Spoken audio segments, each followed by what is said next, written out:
السلام علیکم ورحمۃ اللہ وبرکاتہ. ان الحمد للہ نحمده ونستعینه ونستغفره ونؤمن به ونتوکل علیہ ونعوذ باللہ من شرور انفسنا ومن سیئات اعمالنا من يهده الله فلا مضل له ومن يضلله فلا هادي له وأشهد أن لا إله إلا الله وحده لا شريك له وأشهد أن محمدا عبده ورسوله أما بعد فإن خير الحديث كتاب الله وخير الهدي هدي محمد صلى الله عليه وعلى آله وسلم وشر الأمور محدثاتها وكل محدثة بدعة وكل بدعة ضلالة وكل ضلالة في النار. فأعوذ بالله من الشيطان الرجيم. بسم الله الرحمن الرحيم. قال الله تبارك وتعالى وأقيموا الصلاة وآتوا الزكاة واركعوا مع الراكعين. وقال صلى الله عليه وعلى آله وسلم صلوا كما رأيتموني أصلي. محترم بھائیو، آج کے اس درس میں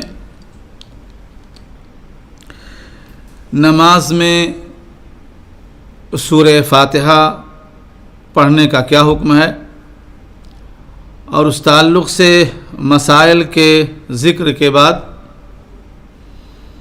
ایک سوال ہے، اور اس سوال اور جواب کے بعد نماز کی مسنون قرأت کیا ہے، سورہ فاتحہ کے بعد اس تعلق سے ہم کچھ باتیں ذکر کریں گے، اور پھر رکوع کا بیان اور رکوع کی صفت، اس عنوان سے کچھ باتیں ذکر ہوں گی. سوال یہ ہے کہ اگر کوئی مصلی ایسا ہے لا قدر اللہ جو سورہ فاتحہ پڑھنے سے بھی عاجز ہے اور اس کے علاوہ بھی اسے قرآن سے کچھ بھی معلوم نہیں، تو ایسا مصلی کیا کرے، ایسا نماز پڑھنے والا انسان کیا کرے؟ اس سلسلے میں اللہ کے نبی جناب محمد الرسول اللہ صلی اللہ علیہ وسلم کی ایک حدیث ہے، حضرت عبداللہ بن ابی اوفا رضی اللہ تعالی عنہ کی. وہ بیان کرتے ہیں کہ نبی صلی اللہ علیہ وآلہ وسلم کے پاس ایک آدمی آیا، جاء رجل الى النبی فقال انی لا استطيع ان آخذ من القرآن شيئا فعلمني ما يجزئني منه فقال قل سبحان الله والحمد لله ولا إله إلا الله والله أكبر ولا حول ولا قوة إلا بالله العلي العظيم. رواه أحمد وأبو داود والنسائي وغيرهم وصححه ابن حبان والدارقطني والحاكم ووافقهم الذهبي رحمۃ اللہ علیہ. عبداللہ ابن ابی اوفا کہتے ہیں کہ نبی صلی اللہ علیہ وسلم کے پاس ایک آدمی آیا، اس نے کہا اللہ کے نبی صلی اللہ علیہ وآلہ وسلم، میں قرآن میں سے کچھ بھی یاد نہیں رکھ سکتا، میں قرآن میں سے کچھ بھی یاد نہیں رکھ سکتا، لہذا مجھے کوئی ایسی چیز سکھا دیں جو میری نماز کے لیے اس کی جگہ پر کافی ہو، قرأت کی جگہ پر نماز کے لیے کافی ہو. تو نبی صلی اللہ علیہ وسلم نے فرمایا کہ تو پڑھا کر. کیا پڑھے وہ؟ سبحان اللہ، الحمدللہ، لا الہ الا اللہ، واللہ اکبر، ولا حول ولا قوة الا باللہ. معلوم ہوا کہ اگر کسی کو قرآن پاک میں سے کچھ بھی نہیں آتا تو مجبوری کی صورت میں اضطراری حالت میں مجبوری کی صورت میں یہ کلمات پڑھنے سے نماز ہو جائے گی. کون سے کلمات ہیں؟ سبحان اللہ والحمدللہ، لا الہ الا اللہ، واللہ اکبر. آج کے درس میں اس سوال اور جواب کے بعد دوسری چیز جو ہے وہ یہ ہے، نماز کی مسنون قرأت کیا ہے سورہ فاتحہ کے بعد. سورہ فاتحہ پڑھنا نماز میں رکن ہے، لیکن سورہ فاتحہ کے بعد بھی کچھ پڑھنے کا حکم ہے قرآن کریم میں سے، ما تیسر من القرآن، قرآن میں سے جو میسر آئے، جو کسی کو یاد ہو وہ پڑھے، ٹھیک ہے؟ یعنی سورہ فاتحہ کے بعد جس قدر قرآن سے پڑھنا آسان ہو پڑھے، جس قدر قرآن سے پڑھنا آسان ہو پڑھے، یا کا پڑھنا کیا ہے؟ مسنون ہے۔ مثلا نماز فجر کی 2 رکعتوں میں، 2 ہی رکعت کی نماز ہے، نماز فجر کی دونوں رکعتوں میں، جمعہ کی نماز میں، اور ظہر اور عصر، مغرب اور عشاء کی پہلی 2 رکعتوں میں، نیز نفلی نمازوں کی تمام رکعتوں میں، کیونکہ نفلی نمازیں 2 کر کے پڑھی جاتی ہیں اور یہی اصل ہے، ٹھیک ہے؟ تو ان نمازوں کے اندر، ان نمازوں کی ساری رکعتوں میں کیا پڑھنا ہے؟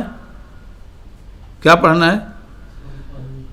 قرآن میں سے جو میسر ہو پڑھے، قرآن میں سے جو میسر ہو پڑھے۔ البتہ امام کو نماز پڑھاتے وقت مقتدیوں کے احوال و کوائف کے پیش نظر قرأت کرنی مسنون ہے۔ یعنی کوئی امام اگر ہے، سورہ فاتحہ وہ پڑھ چکا، اب سورہ فاتحہ کے بعد جو مسنون قرأت ہے، واجبی اور فرض قرأت نہیں، مسنون قرأت ہے، اس قرأت کو جو اس کے پیچھے نماز پڑھنے والے ہیں ان کے حالات کا خیال رکھ کر کے، ان کے حالات و کوائف کو سامنے رکھتے ہوئے نماز پڑھائے، نہ اتنی لمبی کر دے کہ لوگ پریشان ہو جائیں، نہ اتنی ہلکی کر دے کہ جن کے یہاں رغبت اور جذبہ ہے وہ بھی بیچارے پریشان ہو جائیں، کہیں صاحب کی نماز کس انداز میں پڑھائی جا رہی ہے، بلکہ نماز کو ایک معتدل انداز میں، نہ مصلیوں کی رعایت کرتے ہوئے بندہ پڑھائے۔ ہاں یہ جائز ہے ہر کسی مصلی کے لیے کہ جہاں سے بھی چاہے قرآن پڑھ سکتا ہے، سورہ فاتحہ کے بعد جہاں سے بھی چاہے، جہاں سے بھی اس کو آسان ہو وہ قرآن پڑھ سکتا ہے۔ ایک تیسری چیز ہے آج کے درس میں، اور وہ یہ ہے جہری اور سری نمازیں۔ آپ دیکھتے ہیں نا، کچھ نمازیں بآواز بلند پڑھائی جاتی ہیں، ان کی قرأت آواز سے ہوتی ہے، کچھ نمازوں کی قرأتیں آواز سے نہیں ہوتی ہیں، بلکہ امام اور مقتدی سارے کے سارے سری نماز پڑھتے ہیں بغیر آواز کے۔ اس کی حقیقت کیا ہے؟ اس کے تعلق سے فضیلت الشیخ العلامہ ابن عثیمین رحمۃ اللہ علیہ سے پوچھا گیا تو انہوں نے کہا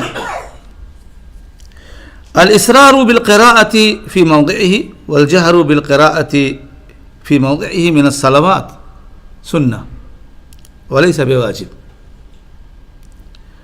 انہوں نے کہا کہ جو نمازیں سری پڑھی جاتی ہیں، یعنی کچھ ایسی نمازیں ہیں جن میں قرأت سری کی جاتی ہے، کچھ ایسی نمازیں ہیں جن میں قرأت جہری کی جاتی ہے، تو یہ اپنی اپنی جگہوں پر پانچوں نمازوں میں ان کا اپنے اپنے انداز پر حال ہے، جیسا کہ معروف ہے اور جیسا کہ علماء امت کا اجماع ہے، اور یہ اس کا حکم کیا ہے؟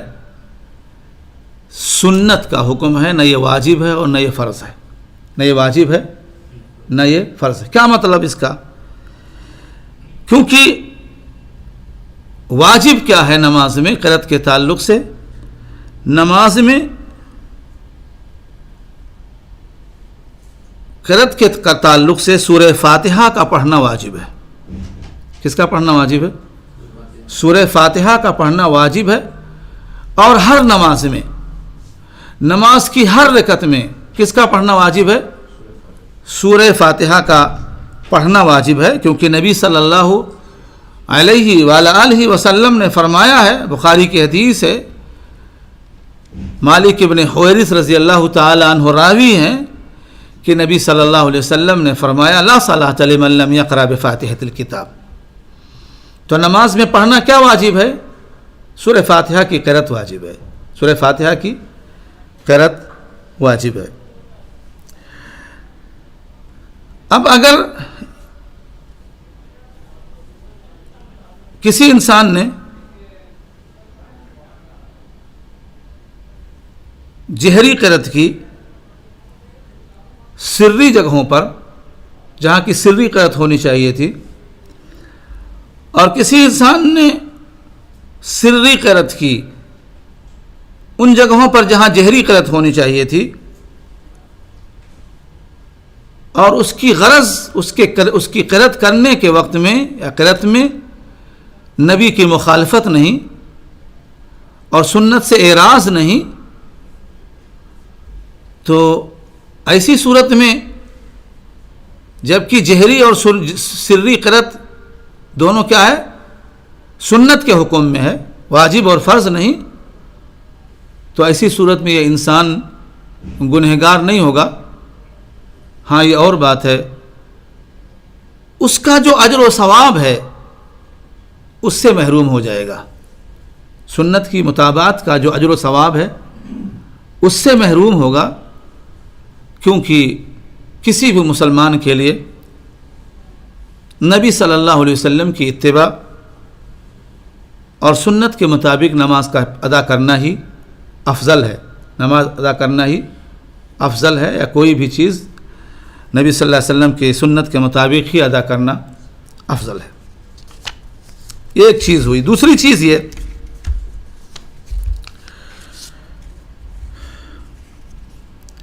کہ نبی صلی اللہ علیہ وسلم کے معمولات میں سے یہ ہے واضح طور پر صحیح احادیث کے اندر کہ آپ فجر کی نماز کو جہری قرأت کے ساتھ پڑھاتے تھے.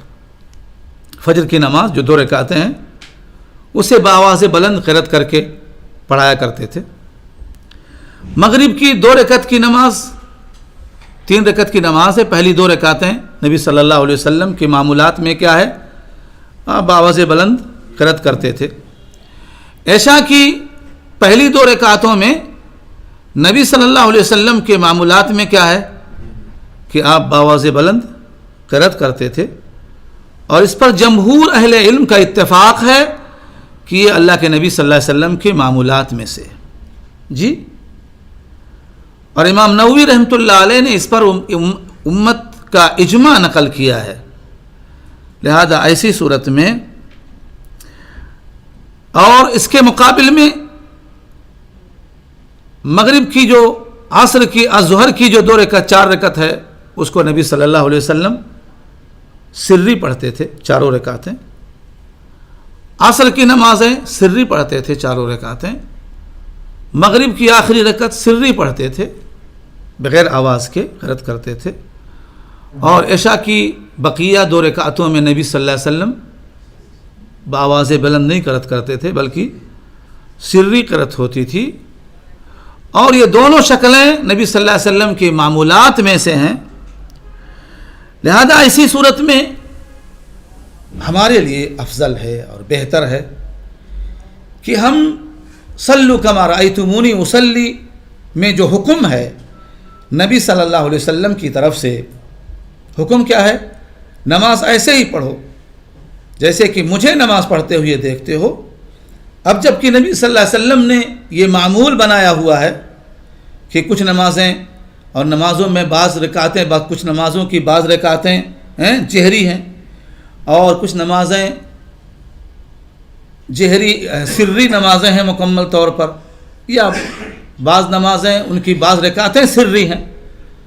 تو جو معمول نبی صلی اللہ علیہ وسلم سے اجماع امت کے طور پر ہم تک پہنچا ہے ہمیں اس کی پابندی کرنی چاہیے.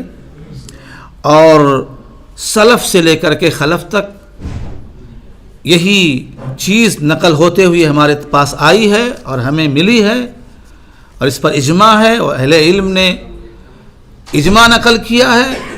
لہذا جن نمازوں کو نبی صلی اللہ علیہ وسلم نے سری پڑھایا ہے اسے ہمیں سری پڑھنا چاہیے، جن نمازوں کو جہری پڑھایا انہیں ہمیں جہری پڑھنا چاہیے. سری نمازوں میں نبی صلی اللہ علیہ وسلم کوئی سوال کر سکتا ہے کہ کیسے آپ کو پتہ چلا کہ نبی صلی اللہ علیہ وسلم اس میں قرأت کرتے تھے؟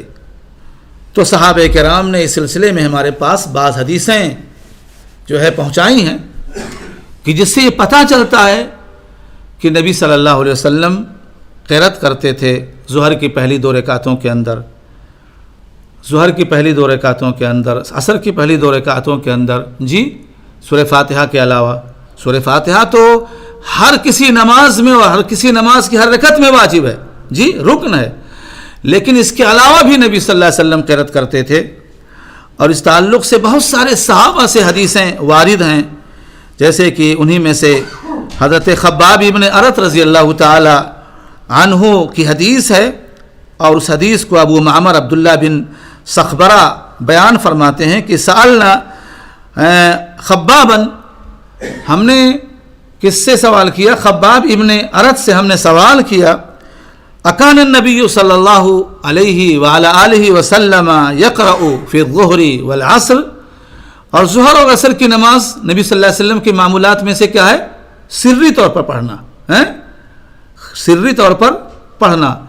تو پوچھا وہ کہتے ہیں کہ ہم نے پوچھا خباب ابن ارت سے کہ نبی صلی اللہ علیہ وسلم کیا ظہر اور عصر میں کچھ قرأت کرتے تھے؟ قال نعم، تو خباب ابن ارت نے کہا ہاں، اللہ کے نبی صلی اللہ علیہ وسلم ظہر اور عصر میں بھی قرأت کرتے تھے۔ قلنا بأي شيء كنتم تعرفون، تو ہم نے ان سے کہا خباب ابن ارت سے کہ آپ لوگوں کو کیسے پتہ چلا کہ نبی صلی اللہ علیہ وسلم قرأت کرتے تھے ظہر اور عصر میں بھی؟ تو نبی صلی اللہ علیہ وسلم کے ساتھی نے کہا باقتراب لحیتہ، باقتراب لحیتہ، یعنی جب نبی صلی اللہ علیہ وسلم ظہر کی اور عصر کی نماز پڑھاتے تو آپ کی قرأت کو ہم کیسے محسوس کرتے؟ آپ کی داڑھی کے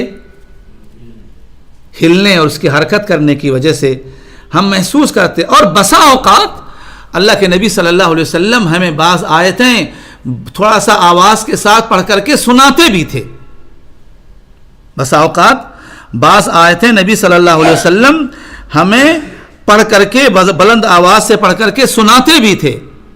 تو یہ چیزیں جیسا کہ بعض روایتوں میں ہے، تو یہ چیزیں ہمیں ان چیزوں کے پہنچانے والے ہمارے پاس نبی صلی اللہ علیہ وسلم کے ساتھی ہیں، اور انہوں نے ہمیں یہ انداز بتایا ہے اور اس انداز کی چیزیں ہمارے پاس پیش کی ہیں۔ اور اسی طریقے سے نبی صلی اللہ علیہ وسلم جمعے کی نماز میں جہری قرأت کرتے تھے جو 2 رکعت ہے، عیدین کی نماز میں جہری قرأت کرتے تھے، استسقاء کی نماز میں جہری قرأت کرتے تھے، کسوف اور خسوف کی نماز میں جہری قرأت کرتے تھے۔ اور اس تعلق سے نبی صلی اللہ علیہ وسلم کے ساتھی عبید اللہ بن ابی رافع کہتے ہیں استخلفا،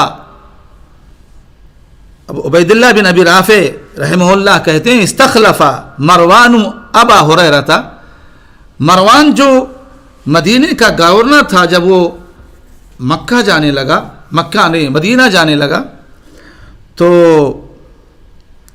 مکہ جانے لگا مدینے سے، تو اس نے مدینے پر اپنا نائب حضرت ابو ہریرہ کو بنایا۔ تو کہتے ہیں کہ فصلی لنا الجمعہ، تو ابو ہریرہ نے ہمیں جمعے کی نماز پڑھائی، جمعے کی نماز پڑھائی۔ فقرأ بعد الفاتحہ،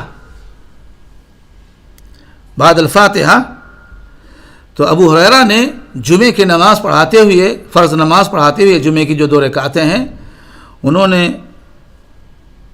فاتحہ کے بعد سورۃ الجمعہ کی تلاوت کی۔ کس کی؟ سورۃ الجمعہ، الجمعہ پھر رکعہ، اور دوسری رکعت کے اندر انہوں نے اذا جاءک المنافقون، اور دوسری رکعت کے اندر انہوں نے سورہ منافقون کی تلاوت کی۔ قال فادرکت ابا ہریرہ، جب نماز ختم ہو گئی تو میں ابو ہریرہ کے پاس گیا، جب وہ نماز سے فارغ ہوئے، فقلت له انک قرأت بسورتین کان علی بن ابی طالب یقرأ بہما بالکوفہ۔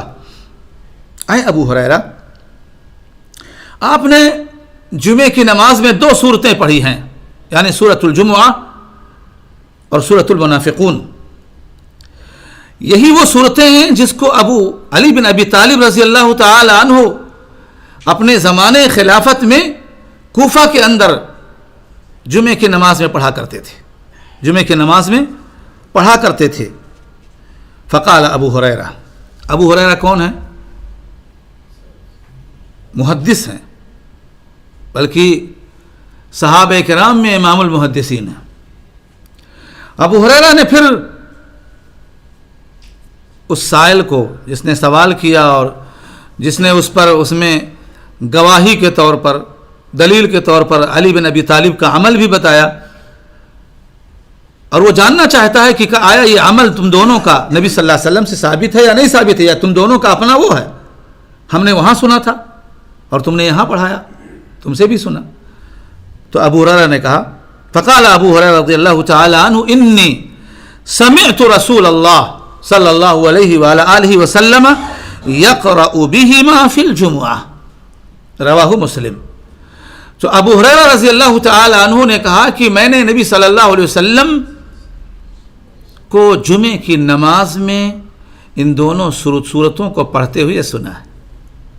جمعے کی نماز میں ان دونوں صورتوں کو نبی صلی اللہ علیہ وسلم کو پڑھتے ہوئے سنا ہے۔ یعنی کہنے کا مطلب یہ ہے، یہ ہم لوگوں کی ایجاد نہیں ہے، نہ ہماری نہ علی کی، میں نے نبی صلی اللہ علیہ وسلم کو پڑھتے ہوئے سنا ہے کہ آپ جمعے کی نماز پڑھایا آپ نے، اور آپ نے ان دونوں صورتوں کو پڑھا، اس لیے ہم نے یہاں تم لوگوں کو نماز ایسے ہی پڑھائی ہے۔ وعن النعمان بن بشیر رضی اللہ تعالی عنہ قال کان رسول اللہ صلی اللہ علیہ وآلہ وسلم یقرأ فی العیدین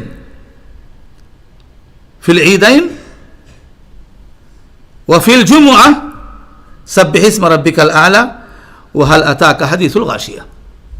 نبی صلی اللہ علیہ وسلم عیدین کے اندر بھی اور جمعہ کی نماز میں بھی، جمعے کی نماز میں بھی اور عیدین کی نماز میں بھی، یعنی عید الفطر و عید الاضحیٰ، نبی صلی اللہ علیہ وسلم سورہ اعلیٰ سبح اسم ربک الاعلیٰ اور سورۃ الغاشیہ یعنی هل اتاک حدیث الغاشیہ نبی صلی اللہ علیہ وسلم پڑھا کرتے تھے، نبی صلی اللہ علیہ وسلم پڑھا کرتے تھے عیدین کی نماز میں اور جمعے کی نماز میں پڑھا کرتے تھے۔ کیا مطلب ہے؟ یعنی جہری قرأت کرتے تھے، جہری قرأت کرتے تھے۔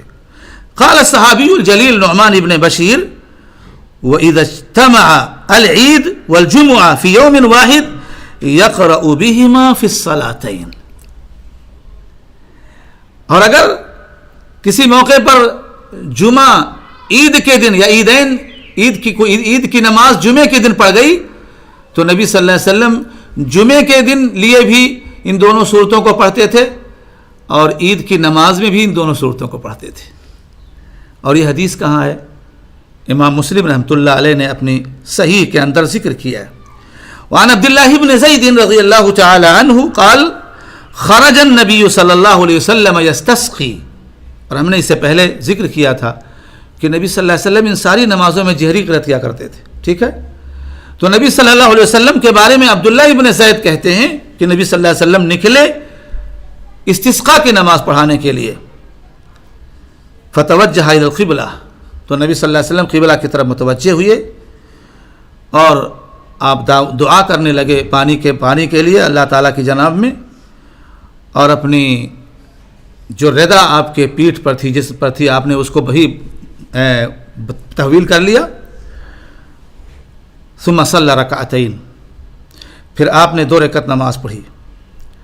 جہر فیہما بالقراءہ، اور ان دونوں رکعتوں میں نبی صلی اللہ علیہ وسلم نے جہری قرأت کی، نبی صلی اللہ علیہ وسلم نے جہری قرأت کی۔ تو معلوم ہوا کہ استسقاء کی نماز بھی اللہ کے نبی صلی اللہ علیہ وسلم جہری قرأت کے ساتھ پڑھتے اور پڑھاتے تھے۔ رواہ البخاری فی صحیح وغیرہ۔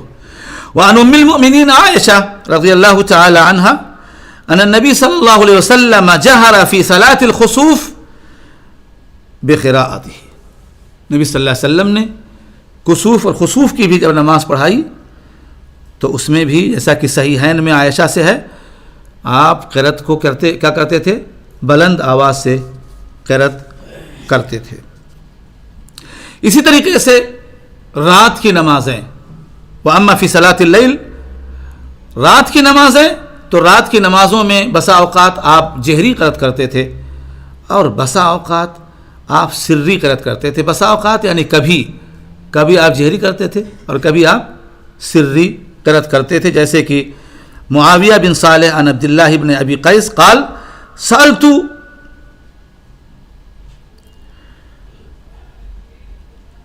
کیف کان قراءۃ النبی صلی اللہ علیہ وسلم. معاویہ بن صالح کہتے ہیں کہ عبداللہ ابن ابی قیس سے میں نے پوچھا کہ نبی صلی اللہ علیہ وسلم کی رات کی نماز کی قرأت کی کیفیت کیا ہوتی تھی. رات کی نماز کی قرأت کی کیفیت کیا ہوتی تھی. اکان یسر بالقراءہ ام یجہر. تو کیا نبی صلی اللہ علیہ وسلم نماز میں قرأت آہستگی کے ساتھ کرتے تھے یا آپ جہری قرأت کرتے تھے. اور یہ اس روایت کو عبداللہ ابن قیس اس میں سوال کرتے ہیں ام المؤمنین عائشہ رضی اللہ تعالی عنہا سے. جی تو ام المؤمنین عائشہ رضی اللہ تعالی عنہا فرماتی ہیں فقالت رضی اللہ تعالی عنہا کل ذالک قد کان یفعل. یعنی آپ کبھی سری پڑھتے تھے اور کبھی کا آپ جہری پڑھتے تھے. تو کہتے ہیں کہ فقلت الحمدللہ. تو میں نے کہا اللہ کا شکر ہے کہ اس معاملے میں کشادگی ہے. یعنی ہم جس انداز پر بھی چاہیں پڑھ سکتے ہیں، جس انداز پر بھی چاہیں پڑھ سکتے ہیں، چاہے جہری قرأت کریں چاہے سری قرأت کریں. اور یہ روایت بخاری اور مسلم کی ہے. اسی طریقے سے صلاۃ الجنازہ، یہ جو نمازیں اس سے پہلے گزریں، ان ساری نمازوں کے اندر نبی صلی اللہ علیہ وسلم رات کی نماز کے علاوہ ساری نمازوں میں آپ جہری قرأت کرتے تھے. اور رات کی نماز کے تعلق سے جو بات آئی اس میں کبھی جہری کرتے تھے کبھی سری کرتے تھے. اور یہ معمولات ہیں نبی صلی اللہ علیہ وسلم کی جو صحابہ کے واسطے سے ہم تک پہنچی ہیں. اور جو معمولات ہمیں نبی صلی اللہ علیہ وسلم سے ملی ہیں 5 وقتوں کی نمازوں کے تعلق سے کہ کوئی نماز سری ہے کوئی نماز جہری ہے، اور ان نمازوں کے تعلق سے جیسے کہ جمعہ کی نماز، عیدین کی نماز، صلاۃ الخسوف، استسقاء اور دوسری نمازیں، ان میں جو معمول نبی صلی اللہ علیہ وسلم کا ہم تک پہنچا ہے، انہی معمولات کی اور اسی انداز پر پیروی کرنا اور اسی انداز پر نماز پڑھنا جیسا کہ نبی صلی اللہ علیہ وسلم نے پڑھا اور پڑھایا ہے، یہ ہمارے لیے یہی بہتر ہے. اور اسی کا حکم ہے اللہ تعالیٰ کی طرف سے اور اللہ کے نبی صلی اللہ علیہ وسلم کی طرف سے صلوا کما رأیتمونی اصلی، صلوا کما رأیتمونی اصلی. لیکن جیسا کہ اس سے پہلے حکم ذکر کیا گیا کہ یہ دونوں تعلق سے اس کا حکم سنت ہی ہے، واجب اور فرض نہیں ہے. یعنی اتفاق سے اگر کوئی انسان جہری نماز کو سری انداز پر پڑھ لے تو دنیا کا کوئی بھی انسان یہ فتویٰ نہیں دے سکتا کہ اس کی نماز باطل ہے، اس کی نماز باطل ہے.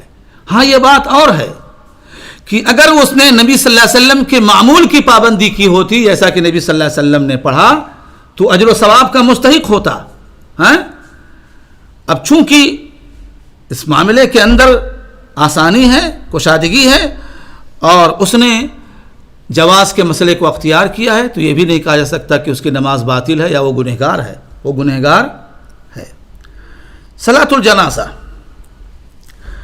صلاۃ الجنازہ کے اندر صرف ایک چیز بتانی ہے اور وہ یہ کہ صلاۃ الجنازہ میں چونکہ یہ مسنون قرأت کا باب ہے، یہ کہ نمازوں میں مسنون قرأت، تو صلاۃ الجنازہ میں جو قرأت آ رہی ہے وہ قرأت سب سے پہلے کیا ہے، جیسے کہ اور نمازوں میں سورہ فاتحہ، تو صلاۃ الجنازہ میں بھی سورہ فاتحہ واجب ہے. اور جو لوگ بھی اس کے خلاف بات کرتے ہیں ان کے پاس سرے سے کوئی دلیل نہیں ہے.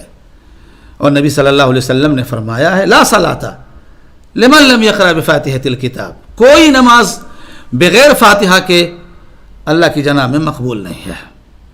لہذا ہمیں لازمی طور پر سورہ فاتحہ ضرور پڑھنا چاہیے. اور بسا اوقات اگر ہم سورہ فاتحہ کے ساتھ، جیسا کہ بعض روایتوں میں آتا ہے جیسے کہ عبداللہ ابن عباس کی روایت، اگر کوئی بعض صورت بھی ملا لے اور اس کو سری طور پر پڑھ لے تو بھی کوئی حرج نہیں، جیسے کہ عبداللہ ابن عباس بسا اوقات سورہ الاخلاص پڑھ لیا کرتے تھے۔ اور جب ان سے پوچھا گیا تو انہوں نے کہا کہ یہ میں نے صرف اس لیے پڑھا ہے تاکہ تمہیں پتہ چل جائے کہ یہ بھی نبی صلی اللہ علیہ وسلم کی سنت ہے، یعنی آپ کے اندازے اور طریقے نماز میں سے یہ بھی ایک طریقہ ہے۔ ٹھیک ہے، گویا نماز جنازہ میں بھی بسا اوقات بآواز بلند قرأت کرنا جائز ہے، بآواز بلند قرأت کرنا جائز ہے، جیسا کہ طلحہ بن عبداللہ بن عوف کہتے ہیں صلیت خلف ابن عباس علی جنازۃ فقرأ فاتحۃ الکتاب، یعنی انہوں نے بلند آواز سے سورہ فاتحہ پڑھا، اور جب پوچھے گئے تو کہا لتعلموا انہا سنہ، تاکہ تمہیں معلوم ہو جائے کہ یہ بسا اوقات بلند آواز سے سورہ فاتحہ کا پڑھ لینا بھی جائز ہے، بسا اوقات بلند آواز سے پڑھ لینا بھی جائز ہے، ورنہ جمہور اہل علم کے نزدیک قرأت نماز جنازہ میں سری ہی ہے، جیسے کہ معمول ہے کہ ظہر کی نماز پڑھی جائے یا عصر کی نماز پڑھی جائے تو سری ہی پڑھا جائے، جی سری ہی پڑھا جائے، اور نبی صلی اللہ علیہ وسلم کے معمولات میں بھی جنازے کی نماز سری ہی ہے، جنازے کی نماز سری ہی ہے، جیسا کہ نسائی نے ابو امامہ رضی اللہ تعالی عنہ سے حدیث ذکر کیا اور حدیث صحیح ہے۔ ابن قدامہ رحمہ اللہ اپنی کتاب المغنی میں لکھتے ہیں کہ نماز جنازہ میں قرأت اور دعائیں جمہور اہل علم کے نزدیک سری پڑھنا ہی ہے، جمہور اہل علم کے نزدیک قرأت اور دعائیں سری ہی ہیں، اور اس سلسلے میں ہمیں اہل علم کے ہاں کوئی اختلاف معلوم نہیں ہے، کوئی اختلاف، یعنی جمہور اہل علم کے نزدیک کیا ہے، فاتحہ کو سری ہی پڑھنا ہے، نبی صلی اللہ علیہ وسلم کے معمولات میں سے بھی ایک ہے۔ اور اب جب کہ قرأت ختم ہو گئی، سورہ فاتحہ بھی پڑھ لیا اور اس کے ساتھ جو کوئی قرأت کرنی تھی، جہاں سے بھی قرأت کرنی تھی اور جہاں سے بھی کوئی چاہے قرأت کرنا جائز تھا، اور جب یہ مسئلہ ختم ہوا اور ذکر ختم ہوا اس کا، تو ایک چیز معلوم ہونی چاہیے، وہ یہ ہے کہ مکمل طور پر جب قرأت ختم ہو جائے تو اس کے بعد ایک سکتہ ہے، اور مختصر سکتہ، جس کو سکتہ لطیفہ کہتے ہیں، مختصر سکتہ، مختصر خاموشی ہے، اور اس کی حکمت یہ ہے تاکہ قرأت کرتے ہوئے جو سانس پھول گئی تھی وہ سانس ٹھہر جائے اور اپنے جگہ پر آ جائے، جی، اور بندے کو تھوڑا اطمینان اور سکون حاصل ہو جائے، اور جب اطمینان اور سکون حاصل ہو جائے تو اس کے بعد رکوع کی تکبیر کہے، رکوع کے لیے تکبیر کہے۔ یہ سکتہ نبی صلی اللہ علیہ وسلم سے ثابت ہے، جیسا کہ نبی صلی اللہ علیہ وسلم کی حدیث ہے، عن سمرہ بن جندب عن النبی صلی اللہ علیہ وسلم انہ کان یسکت سکتتین، نبی صلی اللہ علیہ وسلم نماز کے درمیان 2 سکتہ کرتے تھے، آپ سے 2 سکتہ ثابت ہے۔ پہلا سکتہ کہاں ہے، کون بتائے گا؟ ذکر ہو چکا ہے پہلے سکتے کا، سورہ فاتحہ سے پہلے، سورہ فاتحہ سے پہلے تکبیر کے بعد۔ ابو ہریرہ رضی اللہ تعالی عنہ کی حدیث گزری ہے کہ نبی صلی اللہ علیہ وسلم سے انہوں نے پوچھا بے ابی و امی یا رسول اللہ، میرے ماں باپ آپ پر قربان ہوں اللہ کے نبی صلی اللہ علیہ وسلم، آپ یہ جو تکبیر تحریمہ کے بعد اور قرأت کے درمیان سکتہ کرتے ہیں، اس میں کیا پڑھتے ہیں، اس میں کیا پڑھتے ہیں؟ تو نبی صلی اللہ علیہ وسلم نے بتایا کہ اس میں میں دعائے استفتاح پڑھتا ہوں، دعائے استفتاح پڑھتا ہوں، اس کا ذکر گزر چکا ہے، اس کی تفصیل گزر چکی ہے۔ یہ دوسرا سکتہ ہے جو جائز ہے مکمل طور پر قرأت کے خاتمے کے بعد، قرأت کے خاتمے کے بعد، اور جو یہ کہا جاتا ہے کہ سورہ فاتحہ اور قرأت کے درمیان سکتہ کیا جائے، اس کا کوئی ثبوت نہیں ہے، اس کا کوئی ثبوت نہیں ہے کسی بھی صحیح حدیث سے۔ اس حدیث کو آپ سنیں. سمرہ بن جندب کہتے ہیں نبی صلی اللہ علیہ وسلم انہ کان یسکت سکتتین، آپ نماز میں 2 سکتہ کرتے تھے، 2 جگہوں پر خاموشی اختیار کرتے تھے. پہلی خاموشی کب ہوتی تھی؟ اذا افتتح الصلاۃ، جب آپ نماز شروع کرتے. نماز کب شروع ہوتی ہے؟ جب بندہ تکبیر تحریمہ کہہ لے. تکبیر تحریمہ ہی سے نماز شروع ہوتی ہے. اور اگر کوئی انسان نماز میں تکبیر تحریمہ بھول جائے تو اس کی نماز شروع ہی نہیں ہوئی، چاہے وہ نماز پڑھ چکا ہو. اس کے لیے واجب ہوگا کہ وہ پھر سے نماز پڑھے، کیونکہ تکبیر تحریمہ نماز کا انتہائی اہم اور عظیم رکن ہے. اس کے بغیر نماز نہیں، اس کے بغیر نماز نہیں شروع ہوتی، کے بغیر نماز. اسی لیے اس کو کہتے ہیں دعائے استفتاح، نماز شروع کرنے والی دعا، یعنی جس سے نماز شروع ہوتی ہے وہ دعا. وَإِذَا فَرَغَ، اور دوسرا سکتہ کب ہوتا تھا؟ وَإِذَا فَرَغَ مِنَ الْقِرَاءَةِ كُلِّهَا، اور جب نماز سے آپ مکمل طور پر، قرأت سے مکمل طور پر فارغ ہو جاتے، تب آپ ایک سکتہ کرتے. اور یہ محل ہے جس کا تذکرہ میں نے کیا ہے. ابھی قرأت ختم ہو چکی ہے اور اس کے بعد میں نے اس کا بیان ذکر کیا ہے. اور یہ ابو داؤد اور ترمذی کی روایت ہے، اور احمد نے بھی اپنے مسند کے اندر اس کو ذکر کیا، اور حدیث صحیح ہے. قال الامام ابن القیم رحمۃ اللہ علیہ وقد صح حدیث السکتتین، یہ حدیث السکتتین جو سمرہ بن جندب کی ہے یہ حدیث صحیح ہے، کہتے ہیں ابن القیم. من روایت سمرہ بن جندب، اور ایک دوسرے کی بھی روایت ہے اسی میں، ابی بن کعب و عمران ابن حسین، یعنی 3 صحابی سے یہ سکتتین والی حدیث وارد ہوئی ہے اور یہ صحیح ہے. وقال ابن تیمیہ رحمہ اللہ لا یستحب الا السکتتان، نماز میں صرف 2 سکتہ مستحب ہے، ایک نماز کے افتتاح کے بعد اور ایک مکمل طور پر قرأت کے ختم ہونے کے بعد. اور جو تیسرا اور جو اس کے درمیان سورہ فاتحہ کے بعد ذکر کیا جاتا ہے اس کا کوئی ثبوت نہیں ہے جمہور اہل علم کے نزدیک. اور اسی طریقے سے ابن باز رحمۃ اللہ علیہ کا بھی فتویٰ ہے. اب یہاں سے ہم رکوع کے تعلق سے تھوڑا سا بیان کرتے ہیں، اللہ کرے کہ مکمل ہو جائے، نہیں مکمل ہوگا تو انشاءاللہ آنے والا درس میں. رکوع قرأت کے مکمل طور پر اختتام کے بعد اور پھر تھوڑا سا خاموش ہو کر کے سانس لے لینے کے بعد، سکون حاصل کر لینے کے بعد، نمازی کے لیے ایک اور رکن ہے اور وہ ہے رکوع کرنا. رکوع کی کیفیت اور رکوع کے تعلق سے حدیث کیا ہے؟ عن عبداللہ بن عمر رضی اللہ تعالی عنہما ان رسول اللہ صلی اللہ علیہ وسلم كان يرفع يديه حذو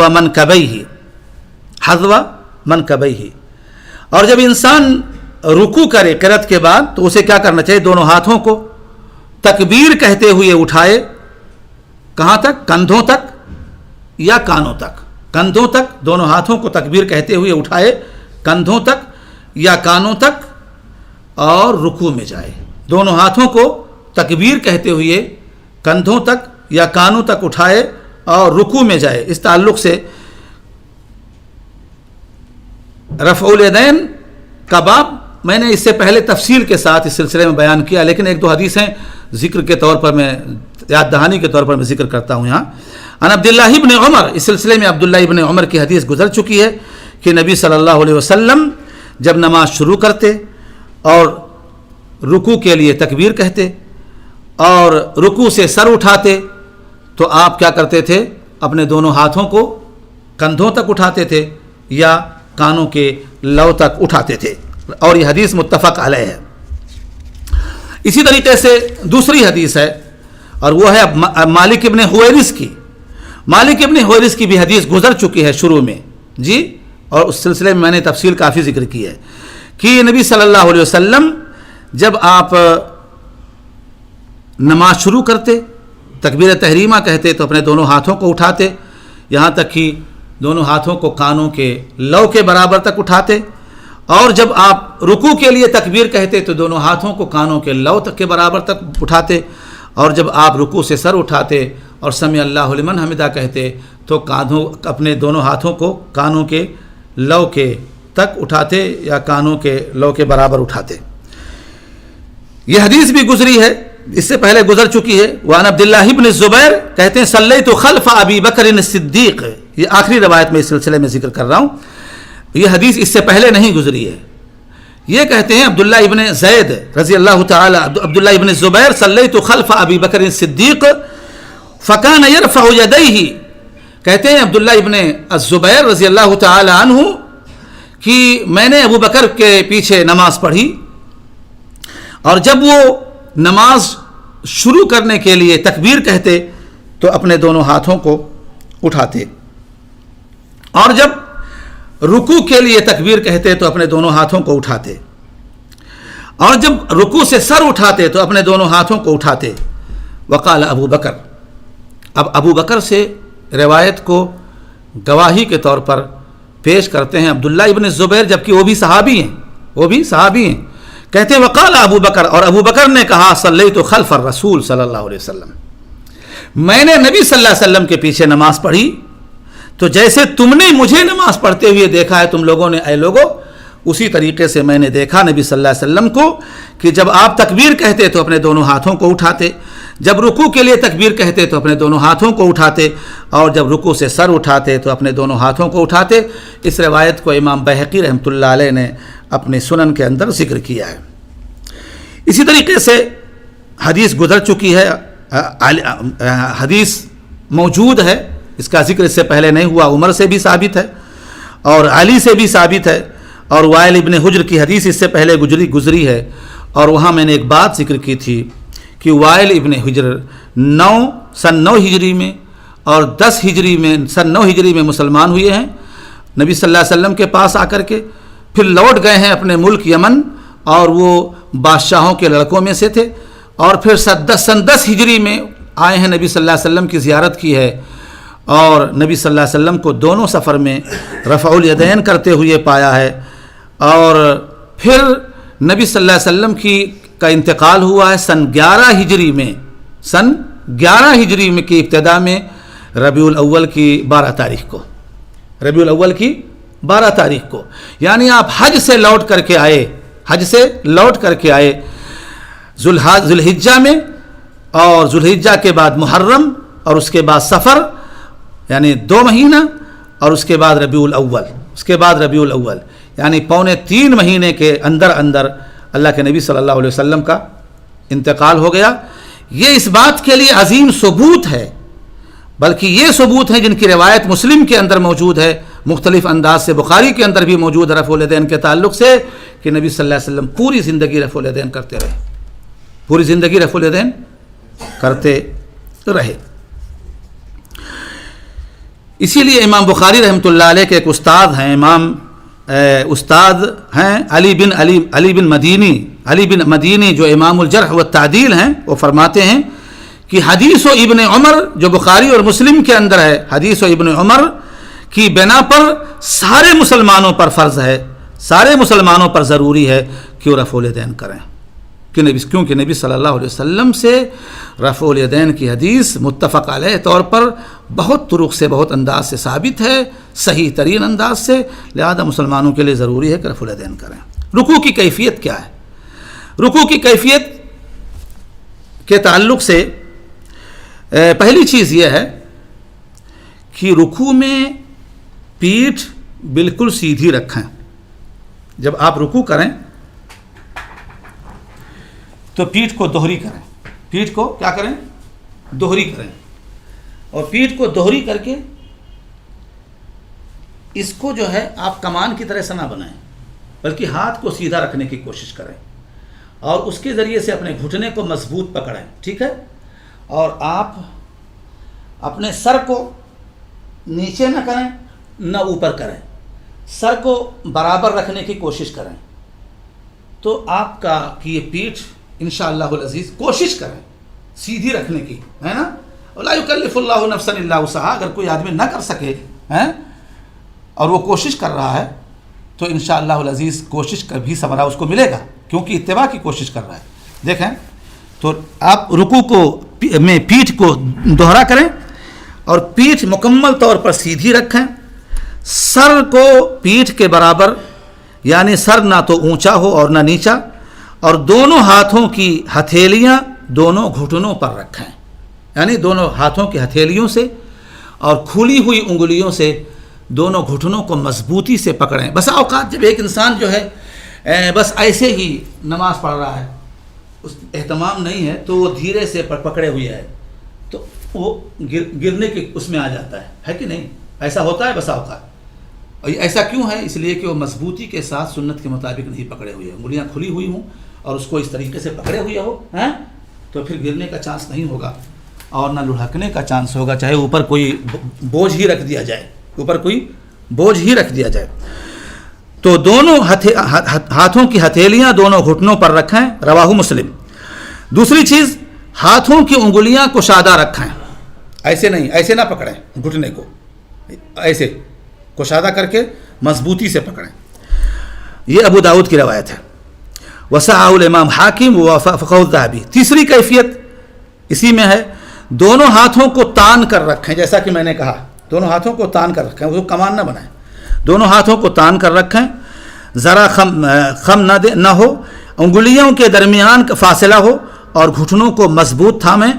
یہ ابو داؤد اور امام ترمذی نے اپنی کتابوں کے اندر ذکر کیا، امام نووی رحمۃ اللہ علیہ نے اس کو پر صحت کا حکم لگایا۔ چوتھی چیز، رکوع کی حالت میں کوہنیوں کو پہلوؤں سے دور رکھیں، ایسے نہیں، یعنی آپ جب رکوع کریں تو کوہنیوں کو ایسے ملائیں نہیں اپنے پہلو سے، چسپا نہ رکھیں بلکہ کھلی رکھیں ایسے، یہاں فاصلہ ہو، یہاں فاصلہ ہو، اس کے ساتھ بندھا ہوا نہ ہو، کوہنیاں اس کے ساتھ لگی ہوئی نہ ہو بلکہ فاصلہ ہو۔ چوتھی چیز، اور یہ امام ترمذی رحمۃ اللہ علیہ نے ذکر کیا ہے۔ اس کے بعد دیکھیں آپ پانچویں چیز، اور انتہائی اطمینان کے ساتھ رکوع کریں۔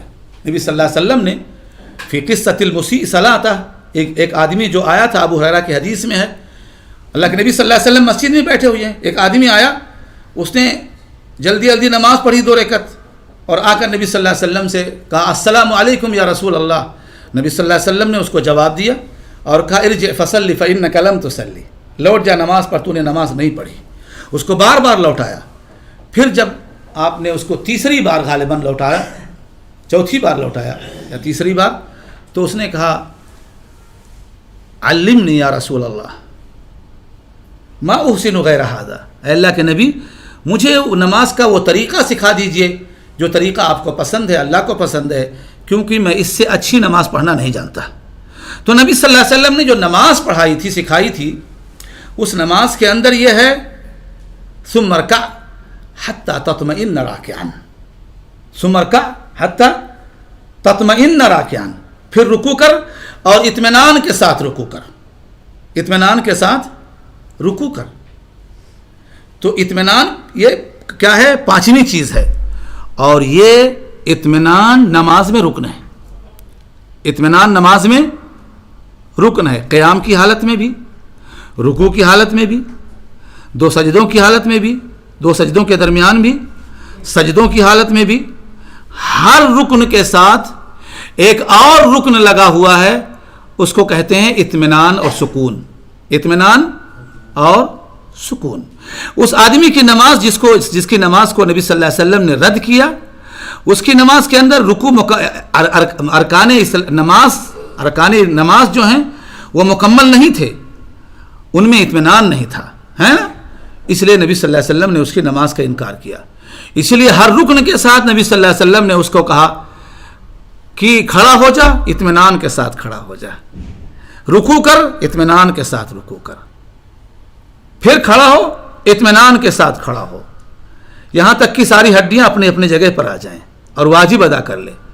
پھر سجدے میں جا، اطمینان کے ساتھ سجدہ کر، پھر ثم ارفع راسک، پھر اپنا سر اٹھا سجدے سے، اطمینان کے ساتھ بیٹھ جا، ثم اجلس حتی تطمئن جالسا۔ تو جگہ جگہ جہاں جہاں بھی یہ ذکر ہوا، اور یہ پہلی جگہ آ رہی ہے، یعنی اطمینان نماز کے رکنوں میں سے ایک رکن ہے۔ یہی وجہ ہے حذیفہ ابن یمان رضی اللہ تعالی عنہ نے ایک آدمی کو دیکھا کہ وہ رکوع اور سجدے مکمل نہیں کر رہا تھا، تو آپ نے فرمایا، اور حذیفہ ابن یمان ایک عظیم صحابی نے کہا ما صلیتا، نماز ختم کر کے جب وہ ان کی طرف متوجہ ہوئے، کہا تو نے نماز جو پڑھی ابھی پڑھی ہے، تو نے پڑھی ہی نہیں، تو نے نماز نہیں پڑھی، جبکہ اس نے نماز پڑھی تھی، کہا ما صلیت۔ لو مت علی غیر الفطرہ، اگر تیری موت اسی حالت پر ہو جاتی یا ہو جائے تو دین اسلام پر تیری موت نہیں ہوگی، دین اسلام پر تیری موت نہیں ہوگی. یعنی ایسی نمازیں اللہ کے ہاں مقبول نہیں ہیں جن میں رکوع، سجدے، قیام اور جلسے اطمینان کے ساتھ نہ ادا کیے جائیں. اور یہ روایت سے صحیح مسلم کے اندر موجود ہے. اس کے بعد ایک چیز رہ جاتی ہے اور وہ کیا ہے؟ رکوع کی دعائیں. رکوع کی دعائیں آپ جانتے ہیں، سبحان ربی العظیم، سبحان ربی العظیم ایک بار اگر آپ کہیں تو واجب ادا ہو جائے گا، لیکن 3 بار کہنا افضل ہے.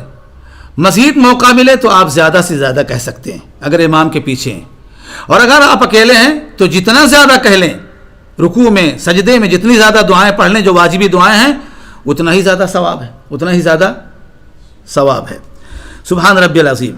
اور یہ بھی حذیفہ کی حدیث ہے کہ نبی صلی اللہ علیہ وسلم رکوع میں سبحان ربی العظیم کہتے تھے، سجدے میں سبحان ربی الاعلیٰ کہتے تھے، اور حدیث مسلم کے اندر موجود ہے. اسی طریقے سے سبحان ربی الاعلیٰ اور سبحان ربی العظیم 3 بار کہنا ابن ماجہ کی حدیث میں ہے، اور اگر آپ اس پر اضافہ کرنا چاہیں تو کر سکتے ہیں. اگر آپ اکیلے نماز پڑھ رہے ہیں اور ایک امام کے پیچھے ہیں اور امام وقت دیتا ہے تو بھی آپ اضافہ کر سکتے ہیں. وعن عائشہ قالت کان النبی صلی اللہ علیہ وسلم یکثر ان یقول فی رکوعہ وسجودہ. ایک اور دعا بھی ہے نبی صلی اللہ علیہ وسلم سے رکوع اور سجدے میں کہ نبی صلی اللہ علیہ وسلم پڑھتے تھے سبحانک اللہم ربنا وبحمدک اللہم اغفر لی. یہ متفق علیہ حدیث میں ایک دعا سبحان ربی العظیم ہے نا، اور دوسری دعا کیا ہے؟ سبحانک اللہم ربنا وبحمدک اللہم اغفر لی. یہ دعا بھی پڑھ سکتے ہیں. یعنی اس کو آپ نے پڑھ لیا سبحان ربی العظیم 3 بار، اور آپ اکیلے نماز پڑھ رہے ہیں یا امام کے پیچھے ہیں، موقع ہے ابھی تو ایک بار اس کو پڑھ لیجئے سبحانک اللہم ربنا وبحمدک اللہم اغفر لی. اسی طریقے سے عائشہ ہی کی حدیث میں ہے نبی صلی اللہ علیہ وسلم یہ بھی رکوع میں پڑھتے تھے. مسلم کی حدیث میں سبوح قدوس رب الملائکۃ والروح، سبوح قدوس رب الملائکۃ والروح. ہاں، نبی صلی اللہ علیہ وسلم نے رکوع اور سجدے میں قرأت کرنے سے ہمیں روکا ہے، اور یہ مسلم کی حدیث میں ہے. نبی صلی اللہ علیہ وسلم نے فرمایا لوگوں آگاہ ہو جاؤ، میں رکوع اور سجدے میں قرأت کرنے سے روکا گیا ہوں. اللہ کی جناب میں دعا ہے رب کریم ہمارے دلوں میں اپنی محبت پیدا فرما دے، اپنی کتاب کی محبت پیدا فرما دے، اس کے پڑھنے، اس کے سمجھنے اور اس کے اصولوں پر چلنے کی توفیق عطا فرما. وآخر دعوانا ان الحمد للہ رب العالمین. جزاکم اللہ خیرا و احسن الجزاء. وقت سے ختم ہوا ہے نا، 40 پر بات ہوئی تھی.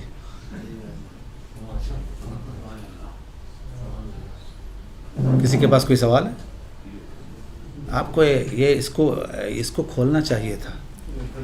ابھی اتنی زیادہ ٹھنڈی نہیں ہوئی ہے کہ ہم توبہ کر لیں اس سے. السلام علیکم.